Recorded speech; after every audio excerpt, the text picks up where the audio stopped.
Bismillahirrahmanirrahim. Assalamualaikum warahmatullahi wabarakatuh.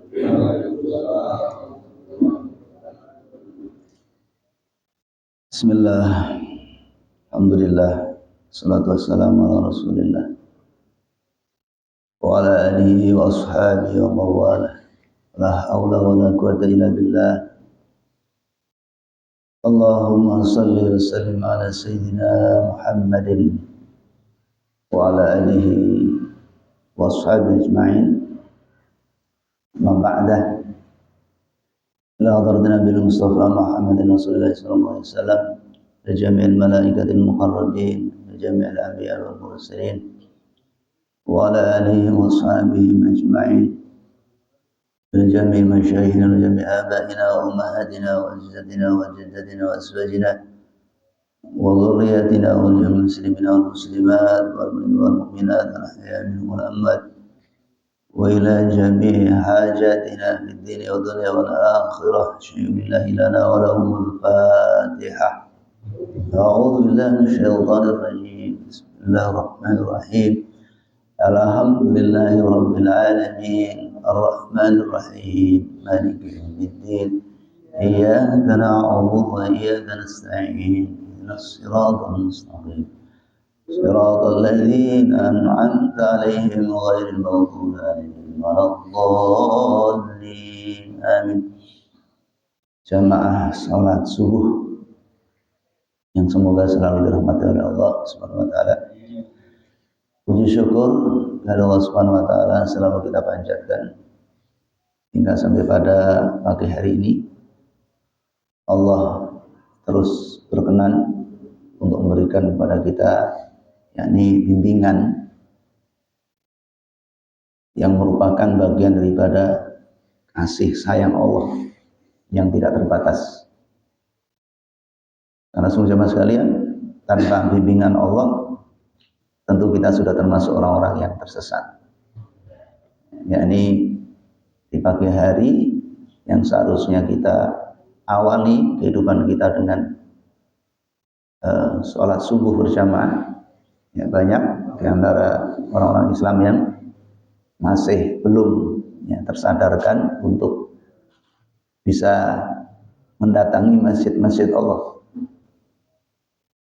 Alhamdulillah kita diberikan hidayah, taufik oleh Allah sehingga kemudian kita dimampukan untuk selalu bisa mengawali kehidupan kita yakni dengan berpagi-pagi dalam rangka sholat berjamaah subuh.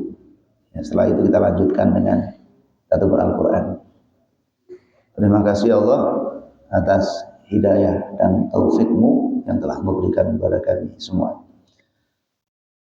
Selanjutnya, semoga salat serta salam tetap tercurahkan ke hadapan junjungan Nabi kita Nabi Muhammad sallallahu alaihi wasallam yang melalui beliau Allah membagi kepada kita cahaya yang menerangi minal dhulumati ilan nur, yang sebelumnya gelap gulita kemudian menjadi terang benderang, menerangi yakni menerangi keluarga kita, keluarga yang dengan cahaya itu menjadi keluarga yang sakinah, mawaddah, warahmah. Cahaya yang menerangi perjalanan hidup kita di dunia, sehingga kemudian kita insya Allah mampu menutup kehidupan dunia ini dengan husnul khatimah. Cahaya yang menerangi kita perjalanan kita dari dunia dan akhirat sampai kemudian akhirat, dan kemudian mengantarkan kita kepada al-jannah insya Allah.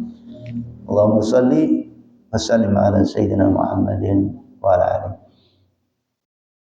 Baik jamaah sekalian, pada hari ini masih di bulan Safar ya, bulan yang kuning karena penuh dengan cahaya emas dari Allah Subhanahu wa taala.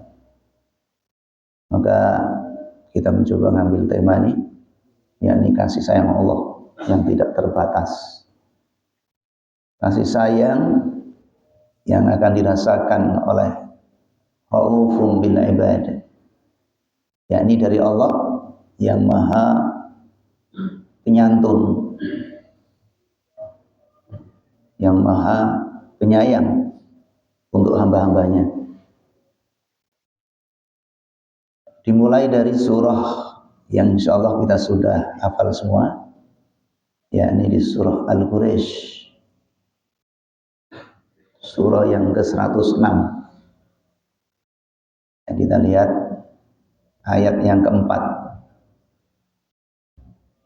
Di situ Allah berfirman, a'udzubillahi minasyaitonir rajim, alladzi at'amahum min ju' wa amanahum min khauf. Insyaallah udah hafal semua. Nah, ini sama sekalian salah satu ayat pembuka agar kita termasuk orang-orang yang akan dibuka oleh Allah kasih sayangnya untuk kita, dengan kasih sayang yang tidak terbatas. Betapa senangnya ketika kita mendapatkan kasih sayang dari keluarga kita, dari istri kita, dari anak kita, dari menantu kita, mendapat kasih sayang dari sahabat-sahabat kita, dari atasan kita, dari bawahan kita, dari teman-teman kita. Itu sudah membuat kita bahagia. Orang-orang sayang sama kita. Apalagi ketika kemudian kasih sayang itu dicurahkan untuk kita dari sumbernya. Induk kuda ketika dia bersama anaknya, maka dia akan menghindarkan injakannya untuk anaknya. Bagaimana seorang induk atau bagaimana seekor induk dari binatang, walaupun dia binatang yang sangat buas, dia akan selalu melindungi anaknya. Nah, maka di sini jemaah sekalian, seekor induk yang dia selalu melindungi anak-anaknya, itu adalah bagian daripada kasih sayang Allah. Artinya ketika Allah membuka kasih sayangnya untuk kita, maka itu berarti kasih sayang yang tiada batas. Beda dengan kasih sayang orang tua kita. Ya, kita misalnya minta motor gede, nah, tinggal bagaimana keadaan ekonomi orang tua kita. Tidak semua orang atau tidak semua orang tua bisa memberikan motor gede. Ya, bahkan sampai kita tua pun kita nggak punya motor gede, muke gitu. Karena memang keterbatasan daripada makhluk. Beda dengan Allah Subhanahu wa taala. Dia tidak terbatas kekuasaannya, tidak terbatas kekayaannya. Maka sungguh ketika seorang hamba telah mendapat rengkuhan kasih sayang dari Allah Subhanahu wa taala, maka dia telah menjadikan atau telah menjadi seorang hamba, seorang makhluk yang setenang-tenangnya dari seorang hamba, menjadi sedamai-damainya dari seorang hamba, menjadi secukup-cukupnya dari seorang hamba. Maka dikatakan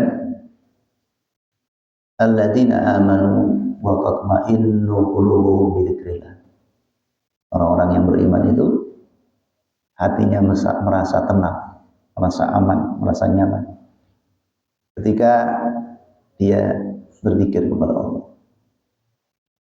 Dia mengingat Allah. Dalam hadis bil makna kata Allah Subhanahu wa taala, aku selalu bersama hambaku. Dalam hati, selalu menyayangi hambaku selama hambaku lisannya basah untuk mengingatku. Sama kita berzikir, mengingat Allah, maka Allah selalu membersamai kita. Di mana sama sekalian? Di dalam ayat ini tadi surah Al-Quraish, Allah menyatakan alladzi at'amahum min ju'. Dia Allah dan hanyalah Dia Allah. Tidak ada selain Allah. Dialah satu-satunya yang mampu memberikan makan kepada orang yang lapar. Jadi ketika seorang lapar, dia tidak akan pernah bisa kenyang kecuali Allah yang mengenyangkannya. Nah, ini yang harus kita tanam dan siap. Ana inda dhanni abdi bi. Saya sebagaimana keyakinan hambaku. Ketika dia menyatakan bahwa aku adalah satu-satunya yang bisa mengenyangkannya, maka kenyanglah dia. Ketika dia punya keyakinan bahwa saya, maksudnya Allah, satu-satunya yang bisa mencukupinya, maka cukuplah dia.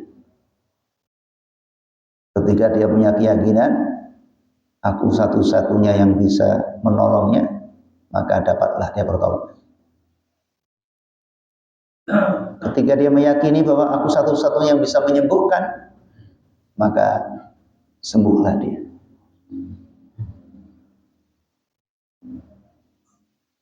Sembuh bisa dalam arti sembuh yang difahami oleh banyak orang.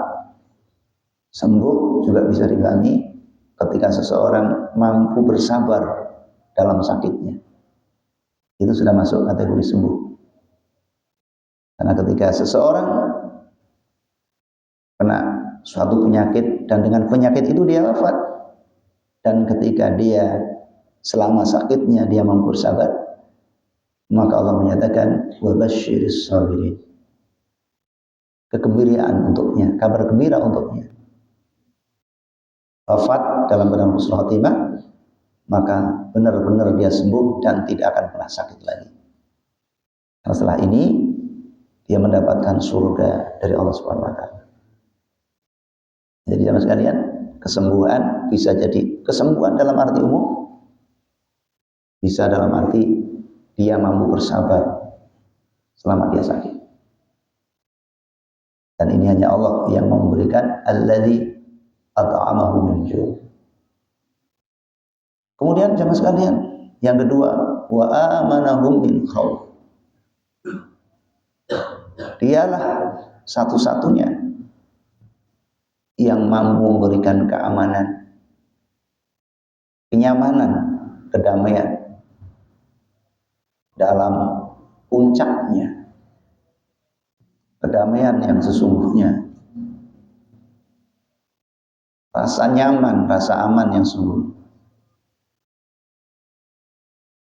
Sehingga banyak orang-orang yang membayangkan nanti kalau saya punya mobil saya akan tenang, kalau saya punya rumah saya akan tenang, kalau saya punya sawah ladang saya akan tenang, kalau saya punya jabatan saya akan tenang.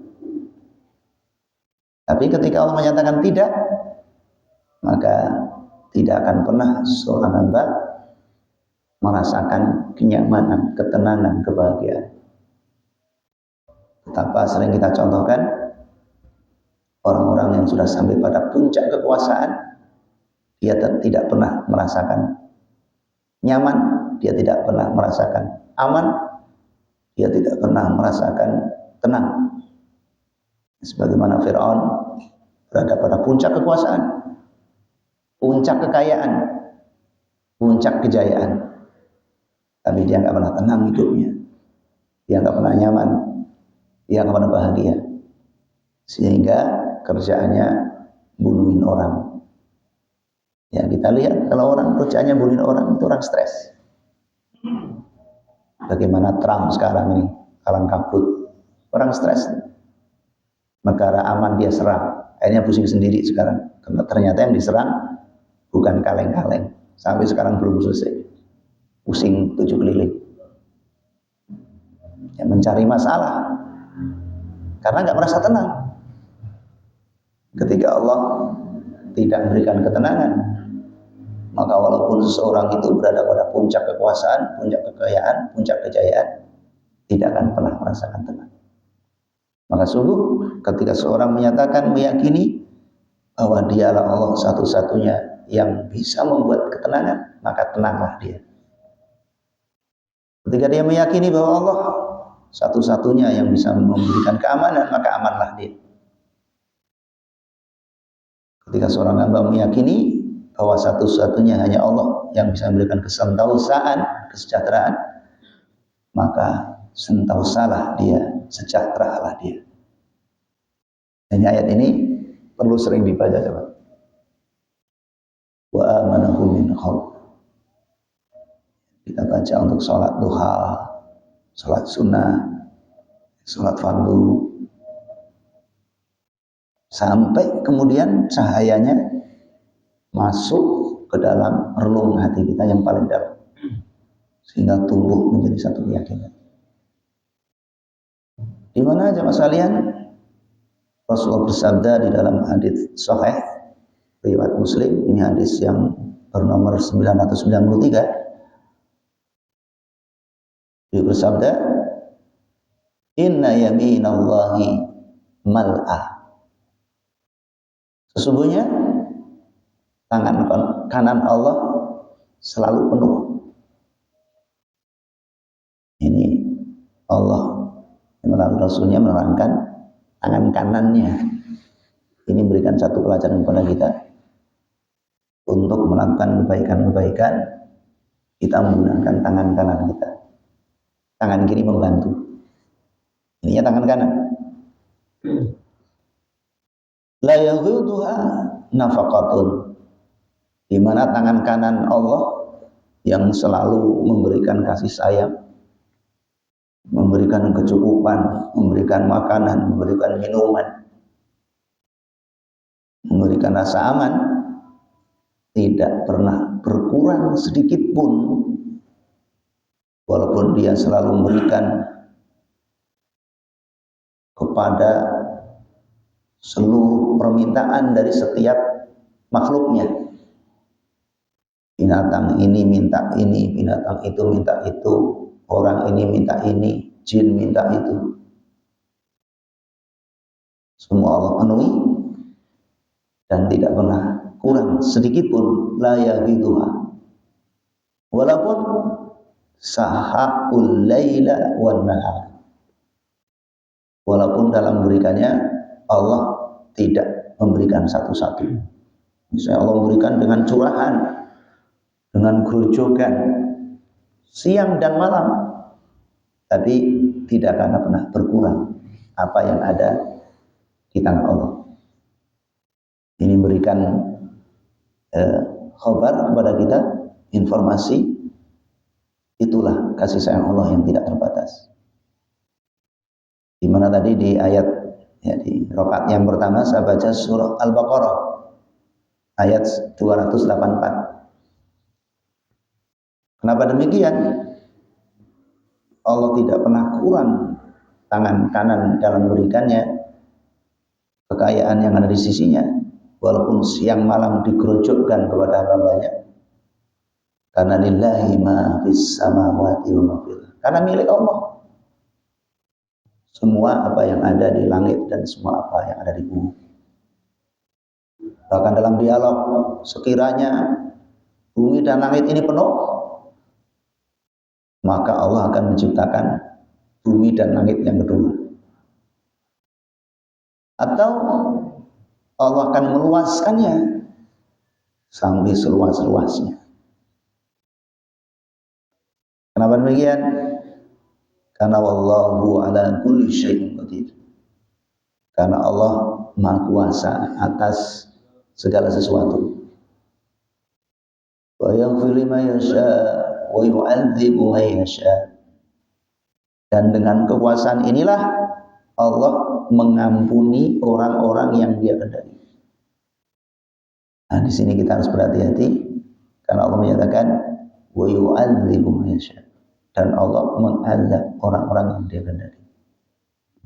Ini yang membuat getaran hati kita ketika kita menyebut nama Allah, karena kita ingat Allah mengampuni siapa saja yang Dia kehendaki. Maksudnya Allah akan berbagi kasih sayangnya tanpa batas. Bergetar kita karena kita banyak kebutuhan, butuh ini, butuh itu, mau nikahin anaknya, mau kuliahin anaknya, banyak kebutuhan, banyak apa yang kita butuh pertolongan. Bergetar karena kita punya keyakinan hanya Dia yang mampu memberikan kecukupan kepada kita. Bergetar karena begitu besarnya harapan. Idza dzukirallahu wajilat qulubuhum. Satu sisinya bergetar karena takut, khawatir.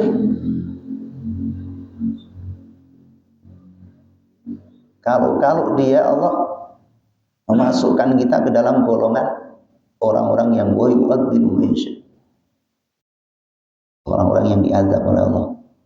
Karena kalau Allah sudah menentukan azabnya kepada seorang, maka tidak ada satu orang pun yang mampu untuk menghindarkannya.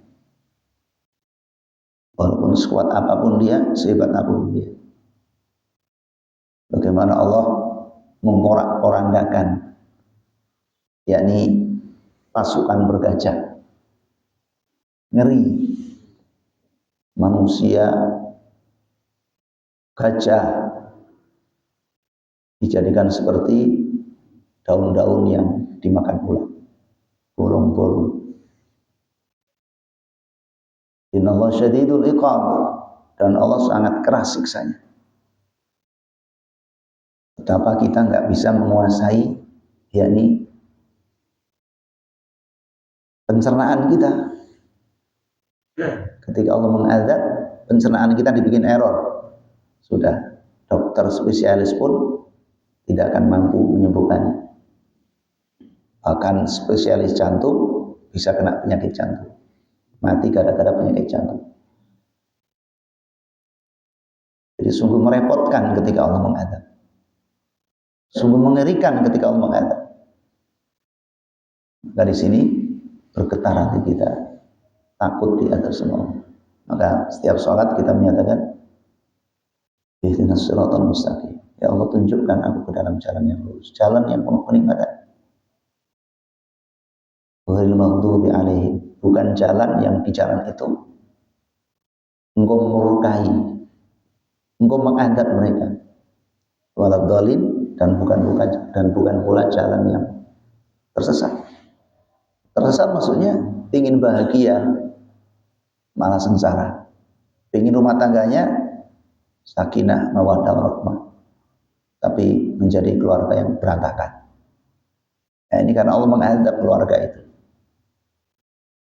Broken home, ya, rumahnya rusak. Nah, kita takut seperti itu. Takut rumah tangga kita rusak. Takut kehidupan kita berantakan. Maka ketika menyebut nama Allah, kita berharap mendapatkan ampunan dari segala dosa kita, dan kita berharap terhindar dari azab Allah, baik azab di dunia maupun azab di akhirat. Imam Allah berfirman di dalam surah Ali Imran, yakni surah yang ke-3, di ayat yang ke-26 dan 27. Tadi saya baca di rakaat yang kedua. Qulillahumma malikal mulki tu'til mulka man tasha' wa tanzi'ul mulka mimman tasha' wa tu'izzu man tasha' wa tudhillu man tasha' biyadikal khair innaka 'ala kulli syai'in qadir.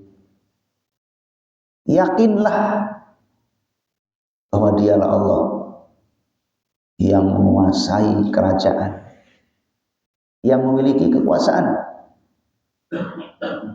Dia akan berikan kekuasaan itu kepada orang yang dikehendaki. Ketika Allah menghendaki kekuasaan itu, maka walaupun dia kafir, dia akan jadi raja. Ya, tadi seperti Firaun. Walaupun dia munafik, dia akan jadi presiden. Ya, seperti banyak orang yang jadi presiden munafik. Ya, banyak ya, memikirkan rakyat. Ya, tahun yang dipikirkan kelompoknya sendiri, golongannya sendiri. Ya, ya rakyat biar kelaparan, yang penting saya duitnya banyak, saya makmur, ya, kekuasaan saya tetap ada, adil nggak adil bodo amat. Walaupun ketika pemilu itu ya dari rakyat, oleh rakyat, untuk rakyat. Setelah jadi ya begitulah ya, rakyat sampai kebingungan ya, menghadapi kehidupan ini. Nah, jadi bisa jadi mereka orang seperti itu dikasih kekuasaan oleh Allah untuk menguji mereka dan untuk menguji rakyatnya. Dan Allah juga mencabut kalau sudah waktunya, dicabut kekuasaan siapapun mereka, baik orang yang beriman maupun orang yang kafir. Tapi Allah udah sampai sini saja kamu jadi presiden, sudah sampai sini saja kamu jadi gubernur. Jadi bukan masalah orang itu taat atau enggak taat, tetapi kekuasaan ini akan Allah pergilirkan kepada orang-orang yang Dia kehendaki. Wa tu'izzu man tasha wa tudhillu man tasha. Dan Allah akan memuliakan orang yang dikehendaki dan menghinakan orang yang dikehendaki. Namun apapun yang terjadi untuk kita, Allah memberikan sehat dan mencabut sehat, memberikan sakit dan mencabut sakit. Apapun yang terjadi, kita katakan biyadikal khair. Ya Allah, ketika aku sehat, jadikan kebaikan dalam sehat saya. Begitu juga ketika Engkau mencabut kesehatanku, Engkau menggantinya dengan sakit, maka jadikan kebaikan di dalam sakitku. Biyadikal khair, karena semuanya di tanganmu kebaikan itu, seluruh kebaikan itu. Innaka ala kulli syai'in qadir. Dan di ujung ayat, yakni ayat ke-27, nah ini maknanya begitu jelas. Wa tarzuqu man tasya'u bighairi hisab. Dan Engkau memberikan rezeki kepada orang yang Engkau kehendaki tanpa batas. Tanpa batas. Karena Allah Maha tidak terbatas. Jadi kita nggak boleh membatasi diri ketika kita mohon kepada Allah. Ya, kemarin ada salah satu jamaah saya di Bogor, dokternya sampai kebingungan. Ya, jamaah saya ini masih muda, udah punya anak 2 perempuan. Dianya juga kebingungan, dokternya kebingungan. Bingungnya dokter ketika harus memberikan obat, karena penyakitnya ganti-ganti. Diperiksa sekarang penyakitnya asam lambung, bisa besok jantung, diperiksa besok lagi penyakitnya asma. Bingung dokter, ini gimana ngasih? Bingungnya dokter hanya bingung ngasih obat, tapi bingungnya jamaah yang tadi sakit, bingungnya takut mati, anaknya masih kecil-kecil. Ya bingungnya dokter nggak seberapa, karena paling saya bingung ngasih obat, sampai di situ saja. Tapi jamaah ini, bagaimana kalau saya mati? Bingung, takut, khawatir, anak saya masih sedih. Saya belum mau mati dulu, WA-nya masih ada. Ya dalam kebingungan seperti itu, maka tidak ada tadi yang bisa mencukupi kebingungan itu. Tidak ada yang bisa menghilangkan kekhawatiran itu kecuali Allah. Alladzi at'amahum min ju' wa amanahum min khauf. Maka saya katakan udah banyak istighfar saja, insya Allah baik-baik saja. Nah, kemarin terusan WA, alhamdulillah sekarang sudah selesai masalahnya. Bingungnya sudah hilang. Ya kalau dia bingungnya udah hilang, ya sudah nggak ke dokter lagi. Dokternya juga udah hilang bingungnya. Kenapa? Pasien saya udah nggak datang lagi, hilang ya. Pasiennya sudah selesai bingungnya, ya, karena diberikan kesembuhan dengan istighfar ya. Dokternya bingungnya hilang karena yang bikin bingung udah gak datang lagi. Nah, Iya, udah kayak bingung lagi. Nah, itu cuma sekali ya. Ya, jadi ketika kita bingung, ketika kita khawatir, takut, sedih, alladzi at'amahu min ju' wa amanahu min khauf wa tarzuqu man tasya'u bighairi hisab. Nah, kemudian jemaah sekalian, ini yang memberikan kita ketenangan. yakni di dalam surah An-Nur, surah yang ke-24 ayat 55. Nah, kalau bisa dihafal, nggak bisa dihafal, sering aja dibaca. Wallahu alladhina amanu minkum wa amilus solihati lastakhlifannahum fil ardi kama istakhlafal ladzina min qablihim. Makanya asalkan kita termasuk orang yang beriman, dan dengan dasar iman itu kita melakukan amal-amal soleh, maka sungguh kata Allah, aku akan beri dia kekuasaan di bumi sebagaimana telah aku berikan kekuasaan kepada orang-orang sebelum mereka. Kekuasaan yang dimaksud di sini adalah kecukupan, kenyang ketika lapar, kecukupan dalam finansial. Bagaimana tadi? Alladzi at'amahu. Kemudian kecukupan dalam ruhiyah, tenang, damai, bahagia. Alladzi at'amahu min ju' wa amanahu min khauf. Sepanjang kehidupannya, di dalam kehidupan dunia ini, kalau datang kekhawatiran, Allah akan beri petunjuk bagaimana menghilangkannya, kekhawatiran itu, bagaimana menenangkannya. Ketika datang kekurangan, Allah akan memberikan petunjuk bagaimana mencukupinya. Ketika dia didatangi oleh kesedihan, maka Allah akan memberikan petunjuk bagaimana kemudian menyenangkannya, dan seterusnya. Ini janji Allah.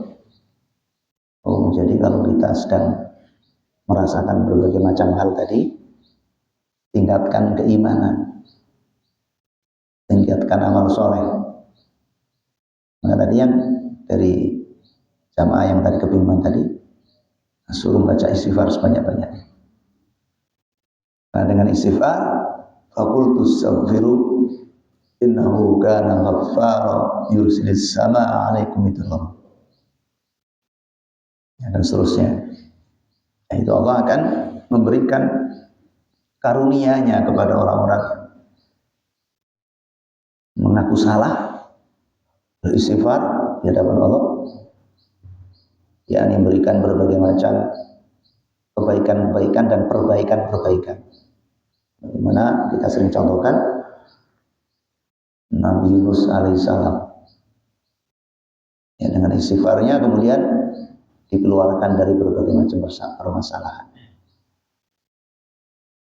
Nah, kemudian jemaah sekalian, wala yumakkinanna lahu dinahul ladzi tardalahu. Ya, sungguh Allah akan menguatkan bagi kita agama kita, mengokohkan agama kita, kokoh agamanya. Dan ini yang mengantarkan wala yubaddilannahum min ba'di khaufihim amna. Yani menjadi tafsir dari surah Al-Quraish tadi. Ketika seorang kokoh agamanya, maka Allah akan merubah keadaannya dari kekhawatiran menjadi amna, menjadi rasa aman, rasa tenang. Nggak ada cara lain. Jadi kalau kita ingin tenang, nyaman, kokohkan agama kita dengan taklim-taklim seperti ini. Ya, karena banyaknya harta tidak menjamin kebahagiaan, menjamin ketenangan, tidak. Tingginya jabatan juga sama. Terus yang menjamin keamanan, rasa aman, rasa bahagia, rasa tenang, rasa nyaman adalah kokohnya agama di sini. Ya, banyak tadi di antara orang yang dalam puncak kekuasaan, dalam puncak kekayaan, tapi dia tidak mendapatkan ketenangan. Oh, karena rahasia ketenangan bukan berada di kekuasaan, bukan berada di harta benda, kekayaan. Tetapi rasa aman itu ada pada kokohnya agama. Ya, di situ radhiyallahu anhum wa radwan. Allah ridho kepada mereka dan mereka ridho kepada Allah. Ini yang menjadi penyebab, yakni orang itu merasakan keamanan atau merasakan kekhawatiran. Dan ini terjadi karena la yusyrikuna bi syai'a. Dia tidak berharap lagi kepada selain Allah. Tidak ada lagi orang yang bisa mengecewakannya. Kenapa orang kecewa? Karena orang tersebut berharap kepada selain Allah. Ya, sementara selain Allah itu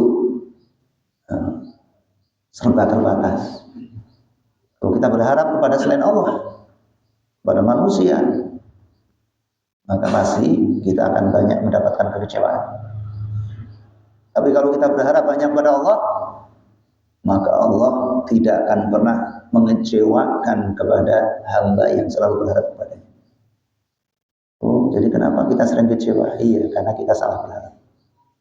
Berharap kepada manusia akhirnya kecewa. Ya, bahkan berharap kepada istri, berharap kepada anak, kita akan kecewa pasti. Karena istri kita memiliki keterbatasan, anak-anak kita memiliki keterbatasan, atasan kita memiliki keterbatasan, dan seterusnya. Tapi kalau berharap kepada Allah, maka Allah tidak akan pernah mengecewakan hamba-hambanya yang selalu berharap kepadanya. La yusyrikuna bi syai'a. Namun kata Allah, wa man kafara ba'da dzalika fa ulaika humul fasiqun. Dan kalau kalian tidak melakukan ini, tidak mau meningkatkan keimanan, tidak mau meningkatkan amal soleh, masih syirik, masih berharap kepada selain Allah, maka Allah, mereka adalah orang-orang yang fasik, orang-orang yang tidak akan pernah mendapatkan alladzi at'amahum min ju' wa amanahum min khauf. Itu gambaran di dunianya, ada di surat An-Nur ya, ayat 55. Gambaran akhiratnya ada dalam surah Fatir, surah yang ke-35, ayat yang ke-32 sampai 35. Tsumma awratnal kitaba alladziina astafaina min ibadina faminhum zalimun li nafsihi wa minhum muhtasid wa minhum sabiqun bil khairati bi idznillah dzalika huwal fadlul kabir. Jadi orang yang mengokohkan agama adalah mereka orang-orang yang selalu berpegang teguh kepada kalam Allah, kepada Al-Quran.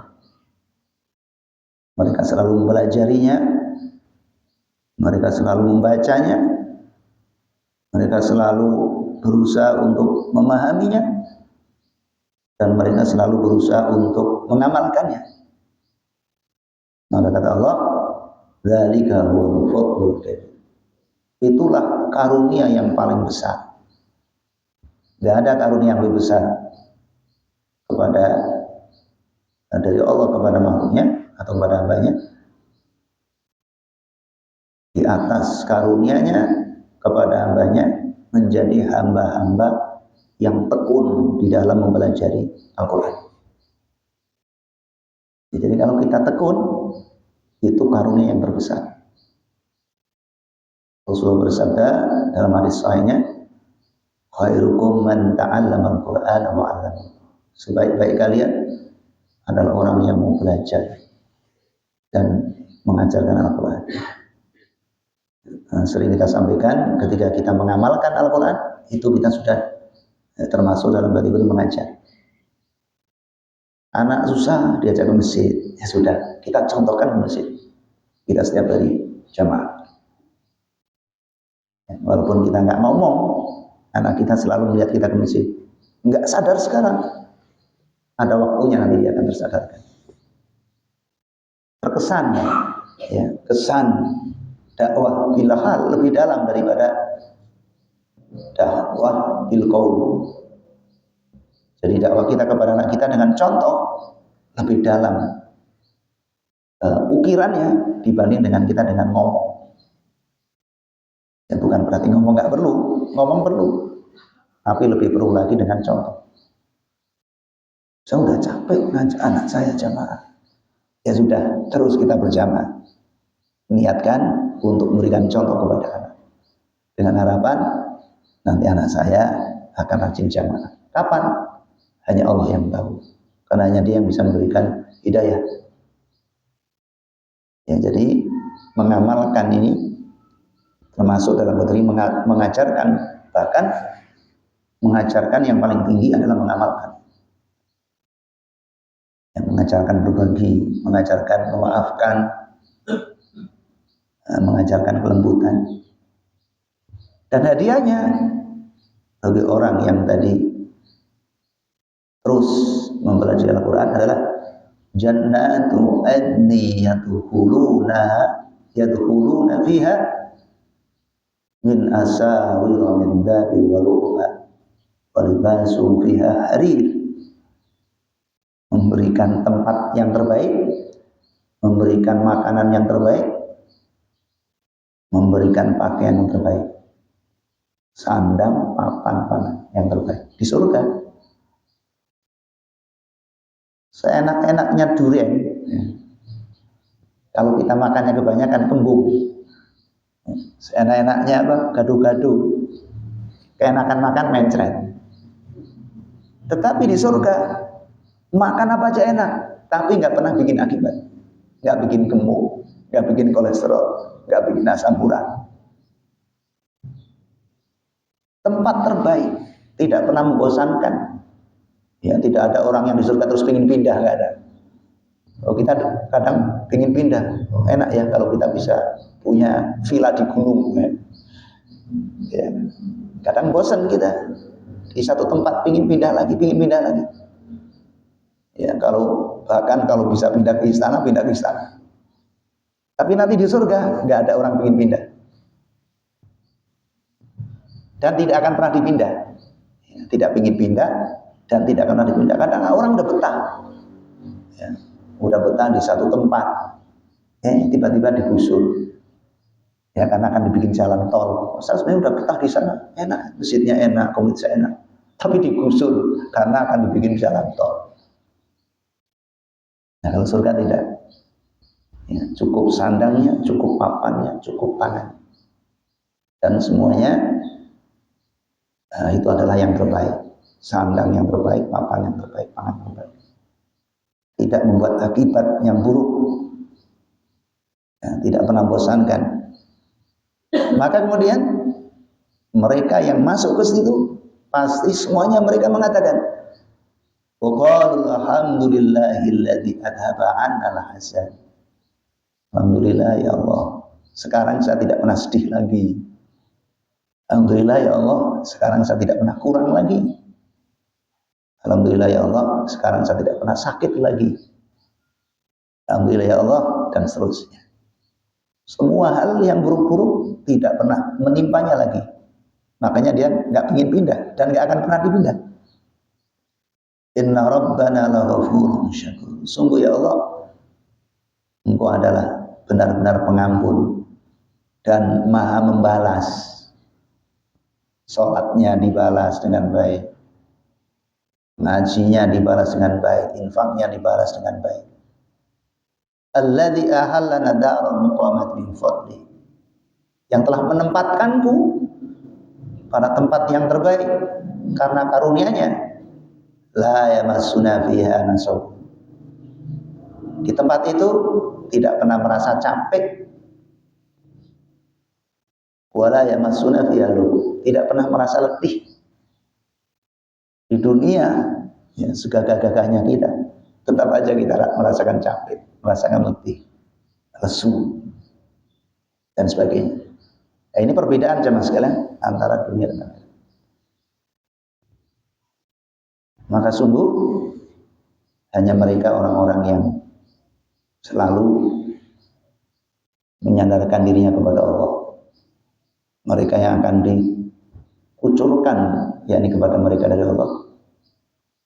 Dikatakan kasih sayang tidak terbatas. Sebagai penutup, caranya agar kita mendapatkan ini adalah jangan pernah bosan untuk kita minta kepada Allah. Ya, sebagaimana di dalam surah Ghafir, surah 40 ayat 60, wa qala rabbukum ud'uni astajib lakum. Hambaku minta padamu, mintalah. Kata Nabi, kalau kamu minta kepada Allah, jangan buru-buru. Maksudnya, jangan berhenti kalau belum dapat. Ya, udah bosan minta, gak dikasih-kasih ya sudah. Dia nggak dapat. Dan ini untuk mendapatkan ini Allah memberikan arahan agar kita selalu tadi meningkatkan keimanan kita dan meningkatkan ketakwaan kita. Ya, sebagaimana di dalam surah Al-Baqarah, ya, surah yang kedua di ayat 186. Wa idza sa'alaka ibadi anni fa inni qarib ujibu da'watan da'i idza da'an an yastajibuni wa yu'minu bi la'allahum yarshudun. Minta padaku, kata Allah. Aku akan berikan kepada orang yang minta padaku. Syaratnya dia mengikuti arahanku dan dia percaya padaku. Mengikuti arahan, suruh ngaji, suruh sholat. Dan kita percaya sama Allah. Karena alladzi atma'u min ju' wa amanu bil qaul. Hanya dia satu-satunya yang bisa memberikan kecukupan kepada kita. Hanya dia satu-satunya yang bisa memberikan ketenangan kepada kita. Nah, untuk jamaah kita harus yakin ya, dengan meningkatkan iman kita dengan cara seperti ini dan meningkatkan amal soleh kita, yakinlah kita akan diberikan oleh Allah kenyang dari lapar kita. Kita akan diberikan oleh Allah aman dari khawatir kita. Kita akan diberi senang oleh Allah dari sedihnya kita. Nah, inilah ya, kebahagiaan yang sesungguhnya dunia dan akhirat insyaallah. Baik, mungkin hari ini itu yang saya sampaikan. Kurang lebihnya maaf. Mudah-mudahan ada manfaatnya. Hadanallah wa iyyakum ajmain. Wassalamualaikum warahmatullahi wabarakatuh. Monggo.